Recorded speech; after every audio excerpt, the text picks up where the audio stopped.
I knew that I was going to have a lot of ink density on the paper, and I needed some contrast. I knew that we were going to have a lot of dark backgrounds with a lot of cross-hatching, and I knew that we were going to have a lot of gray mid-weight texture as far as trees and grass and characters. But I needed something that was going to be bright, and I figured, of course, we'll give these squirrels some flashlights, and they can direct us with where they're shining their flashlights, and they're also just a chance to not have to draw that whole section of the drawing wherever they're shining their lights.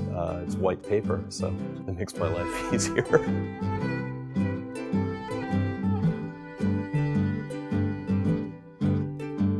There's a cinematic quality to the images as far as the consistency of the shape, the consistency of the size of the characters. It's a very simple at-home movie.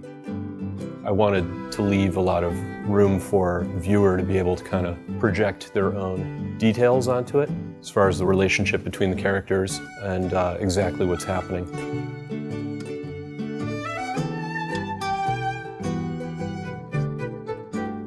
In 2009 or 2010, I saw this photo, an artist colony, I want to say in British Columbia, Canada, and they had taken some sort of fishing trawler and hauled it up into the woods. And it was being used as a writing cabin. And soon after that, I made this drawing of a sort of a fishing trawler tugboat sort of careening through the treetops. Some bears lower in the woods looking up at it. So far, the only real appearance of this narrative has been related to that image. In this Haxley book, we see Haxley going through the woods. We see him find something en route to finding something else.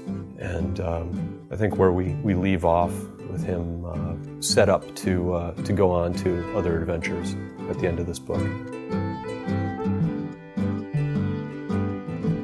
I've kind of had this story that's been festering in my head now for 7 years.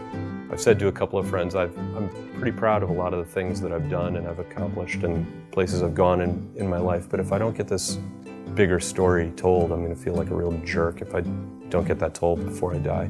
Getting these 31 drawings done, getting them put out in the Haxley edition is extremely satisfying for me because it's kind of removed this roadblock that I wasn't going to be able to start telling this story. So I'm pretty eager to get going on to the next phase.